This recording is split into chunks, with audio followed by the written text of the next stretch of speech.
Com base numa avaliação de países de todo o mundo, o Relatório da Liberdade Religiosa no Mundo 2021, da Ajuda à Igreja que Sofre, conclui que as violações contra este direito humano fundamental se expandiram e aceleraram significativamente desde a nossa última pesquisa em 2018. Cerca de 4 mil milhões de pessoas vivem nos 26 países classificados como sofrendo os ataques mais intensos à liberdade religiosa. Quase 50% destes países estão em África. Nos últimos 2 anos, grupos jihadistas transnacionais que perseguem sistematicamente todos aqueles que não aceitam a ideologia islâmica extrema consolidaram a sua presença na África subsaariana. Embora uma grande parte do território não seja acessível aos trabalhadores da ajuda humanitária, os governos não podem, ou em alguns casos aparentemente não querem resolver a questão. Só recentemente foram criadas forças de intervenção multinacionais para ajudar os governos locais. Na Ásia, a China e a Coreia do Norte são os piores infratores onde a liberdade religiosa é inexistente, assim como também a maioria dos direitos humanos.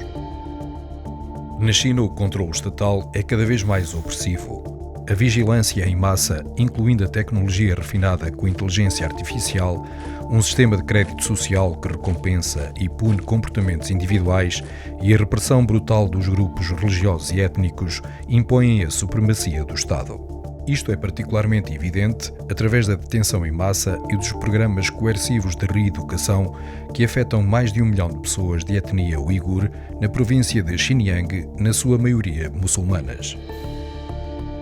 Em Myanmar, os ataques em curso contra cristãos e hindus no estado de Kachin foram lançados à sombra de um ataque maciço e multifaseado por parte de militares e de outros grupos armados contra 1 milhão de habitantes maioritariamente muçulmanos Rohingya no estado de Rakhine.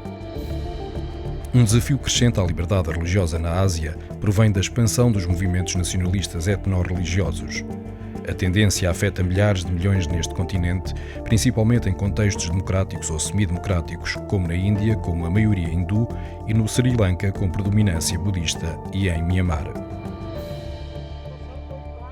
O profundo impacto das violações da liberdade religiosa é mais evidente no Paquistão, onde mulheres e raparigas vulneráveis de grupos religiosos minoritários são raptadas, violadas e obrigadas a mudar de religião nas chamadas conversões forçadas. Os direitos destas raparigas e mulheres são tão amplamente negados que elas se tornam escravas. Nos 36 países marcados a laranja na nossa categorização, a total liberdade religiosa não é desfrutada nem constitucionalmente garantida. Durante o período sob revisão, o presidente Erdogan da Turquia tomou medidas para posicionar o país como uma potência sunita global, ameaçando em simultâneo os direitos de outras crenças. Como exemplifica a conversão da Hagia Sofia em Istambul numa mesquita, o Islão é promovido em todos os aspectos da vida pública. Em alguns estados do Médio Oriente, da Ásia do Sul e Central e nos antigos países soviéticos, a liberdade de culto é garantida, mas não a plena liberdade religiosa. Além disso, em alguns países, a conversão da religião maioritária é proibida por lei, enquanto noutros é suprimida em resultado de fortes pressões sociais. A pandemia da Covid-19 teve profundas implicações para os direitos humanos, incluindo o de liberdade religiosa. Os grupos militantes aproveitaram-se dos governos que se têm distraído com a necessidade de se concentrarem na luta contra a pandemia. Em África, por exemplo, os extremistas islâmicos aumentaram os ataques, consolidando assim os ganhos territoriais e recrutando novos membros.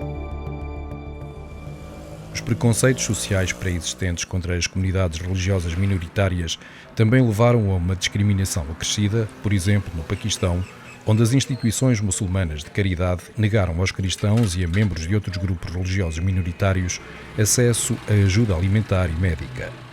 No Ocidente, as medidas de emergência tomadas em resposta à pandemia tiveram impacto na liberdade de reunião e na liberdade religiosa, suscitando críticas e debates.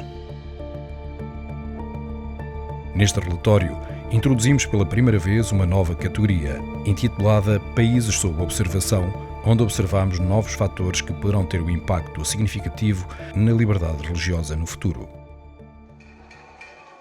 As provas para esta categoria são as manifestações violentas na América Latina, onde os manifestantes atacaram e destruíram símbolos e propriedades religiosas. Em algumas regiões foram cometidos crimes de ódio violentos contra líderes religiosos e fiéis. O Papa Francisco definiu o que ele denomina de perseguição educada, em que os valores em evolução e as novas normas culturais têm consignado as religiões ao que ele chama de ao silêncio e à obscuridade da consciência de cada um.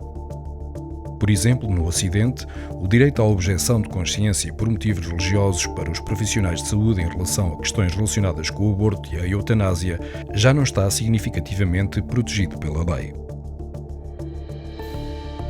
Mas o período em análise também registrou mudanças significativas para melhor.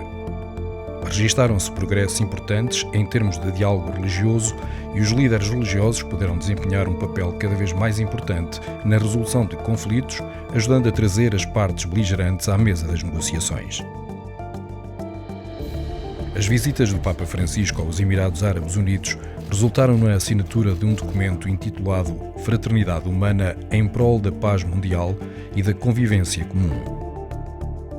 Acontecimentos dramáticos no mundo, sejam eles em África, na Ásia ou mesmo no Médio Oriente, conduziram ao aumento sem precedentes das reivindicações mais graves, nomeadamente o genocídio.